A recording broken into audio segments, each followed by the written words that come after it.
Bonjour à tous, ici Adrien. Aujourd'hui dans cette vidéo enregistrée le mercredi 3 mars 2021, nous allons revenir dans le monde de Red Hat et on va parler de l'outil de gestion de paquets, à savoir DNF, et on va se concentrer sur un point bien particulier que sont les modules. Et vous allez voir, c'est quelque chose d'extraordinaire les modules avec DNF. Alors, ça va plutôt concerner le monde serveur, plus que le monde bureautique. Mais j'ai quand même envie de vous en parler parce que c'est quelque chose de très intéressant et quelque chose qu'on ne retrouve pas forcément sur les Debian et dérivés. Mais c'est un concept que les utilisateurs de Gentoo connaissent déjà. C'est quasiment la même chose que les slots. Donc ces modules, ça va nous permettre de pouvoir monter en version un composant de la distribution si on le souhaite. Et je dis bien si on le souhaite parce que ce ne sera pas fait par défaut. L'administrateur d'un serveur Red Hat est toujours maître de la gestion des versions. Si vous avez PHP qui est installé par exemple en version 7.2, il restera tout au long de la durée de vie de la distribution en version 7.2. Il n'y aura pas de montée en version parce que une montée en version dans une distribution serveur peut poser des problèmes à l'application hébergée, puisque au fil du temps qu'un langage de programmation évolue, il y a des fonctions qui vont être dépréciées, des comportements qui vont être modifiés, et donc il va falloir adapter le code de l'application hébergée sur le serveur. Donc par défaut, on reste sur le même canal de version tout au long de la durée de vie de la distribution, mais avec les modules, on va pouvoir aller vers une version plus récente si on le souhaite, et donc ça c'est assez sympa comme ça, quelques années après la sortie de la distribution. Si le moteur de base de données ou si tel langage est un peu trop ancien, on va pouvoir basculer sur quelque chose de beaucoup plus récent et se supporter nativement par la distribution sans aller chercher un dépôt additionnel et rendre un peu plus instable le système sur lequel fonctionne tout ça. Donc ici, on va dans un premier temps voir ensemble la commande qui permet de lister tous les modules. Elle s'appelle DNF module list. Donc toutes les commandes qui vont nous permettre de gérer ce qui va être module, ce sera DNF module quelque chose. Donc avec DNF module list, on va avoir une liste super longue de tous les applicatifs qui gèrent actuellement les modules. Donc ici vous voyez, on a Squid par exemple qui gère les modules. Donc là, il y a un module qui est prévu pour Squid, il n'y a qu'une seule version, 4. Comme ça, le jour où la version 5 sort, ça pourra être intégré dans la distribution. Si on vient avec des langages, par exemple comme Ruby, vous voyez, on a Ruby en version 2.5, 2.6, 2.7 par exemple. Donc, ce qu'on va faire, on va prendre un petit exemple concret. On va parler de Node.js. Donc ici, si on veut filtrer juste la liste des modules pour Node.js, on va faire DNF module list Node.js. Et donc là, hop, on voit les 3 versions disponibles de Node.js au moment où je vous enregistre cette vidéo, 10, 12, 14. On voit un petit D à côté de Node.js 10, ça veut dire que c'est le canal de version par défaut qui est choisi par Red Hat Enterprise Linux au moment où j'enregistre cette vidéo. Si je vous fais un DNF install Node.js, il va bien m'installer la version 10. Ok. Ici, installation Node.js version 10.23. Bon, donc ça, c'est une chose. Maintenant, vous vous dites, j'ai une application qui nécessite une version 12 ou plus de Node.js. Donc, à notre disposition, on a 10, 12, 14. Comment activer la version 14 ?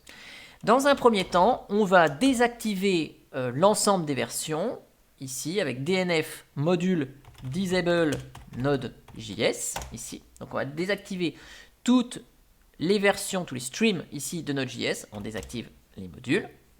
Donc si je vous refais un DNF module list Node.js, on va avoir des X partout, des X comme désactivé. Vous voyez, tout est désactivé.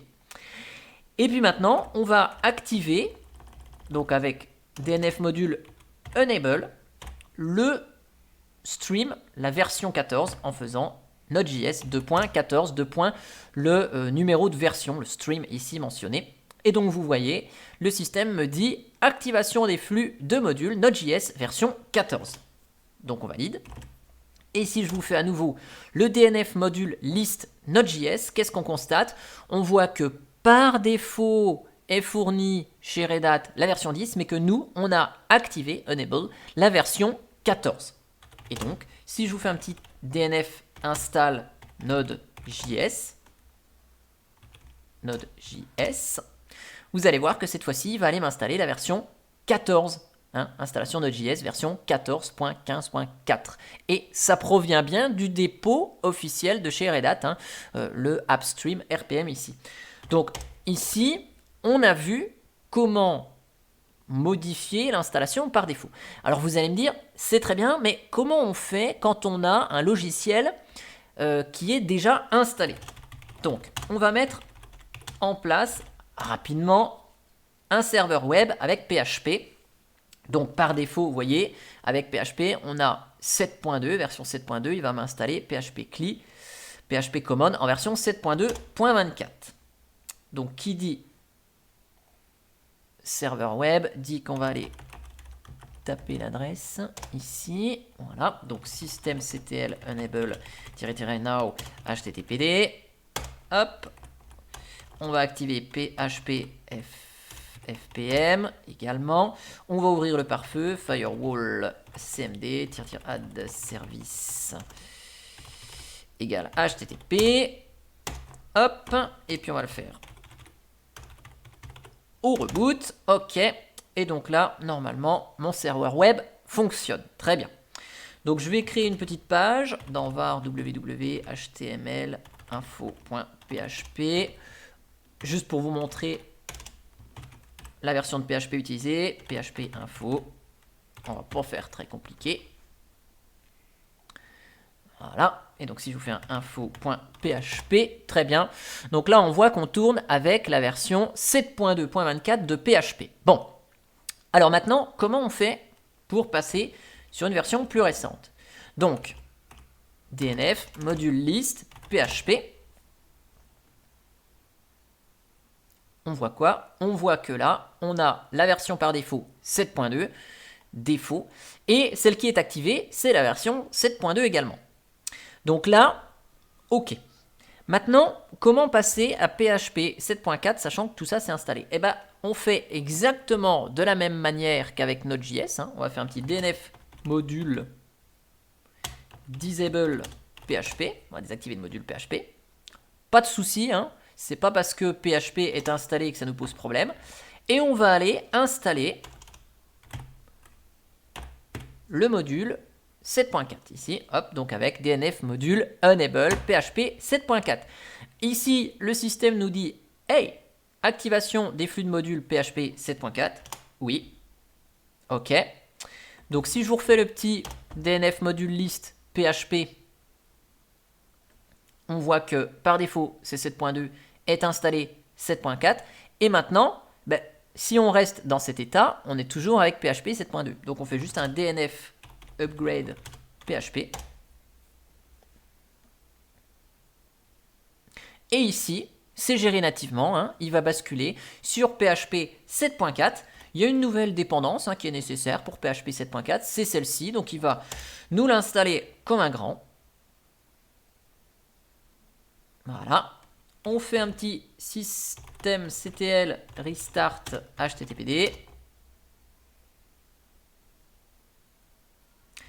Et on restart PHP FPM. Et si on rafraîchit, on est en version 7.4.6. Ça, c'est vraiment cool. On a basculé de PHP 7.2 à 7.4 et c'est toujours quelque chose d'officiellement supporté par Red Hat. Alors, si on souhaite, par exemple, rétrograder, ça peut arriver. Vous voulez rétrograder vers une version inférieure. Vous dites, oh là là, ça marche plus très bien.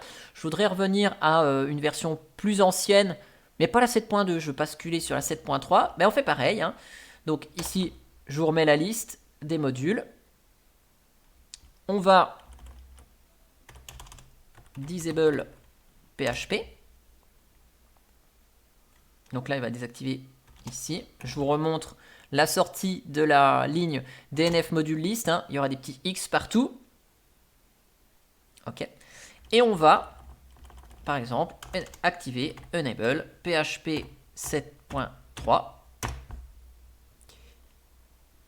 Hop. Et donc, vu qu'on est sur une version plus ancienne, on ne va pas faire un DNF upgrade, mais on va faire un DNF downgrade PHP. Et donc, cette fois-ci, on va basculer de PHP 7.4 à 7.3.20 ici. Oui. Et ce, toujours en provenance des dépôts officiels de Red Hat. Hop, il nous a rétrogradé vers PHP 7.3, systemctl restart httpd. Hop, systemctl restart php fpm. Et si je reviens ici, waouh, magique, on est rebasculé en version 7.3 de PHP. Et donc ça fonctionne avec PHP, c'est le plus sympathique à utiliser parce que c'est couramment utilisé. Si vous avez même un VPS pour vous avec un Apache et PHP d'installer, bon, comme ça vous voyez, c'est assez simple, mais ça fonctionne aussi avec des bases de données, DNF, module, list, PostgreSQL, je ne saurais jamais l'écrire celui-là, ça doit être ça. Hop, ok. Donc ici, on a la version 9.6, 10 et 12. Et donc au moins, on est sûr que ça fonctionne bien puisque c'est natif dans la distribution directement. En tout cas, j'espère que cette vidéo sur les modules vous aura plu. C'est quelque chose qui n'est pas forcément utile quand on utilise Fedora avec une interface graphique pour son système. Par contre, c'est vraiment quelque chose qui pourra vous être beaucoup plus utile dans le monde serveur. J'espère que ça vous a plu et moi je vous dis à bientôt pour une prochaine vidéo. Allez, ciao ciao!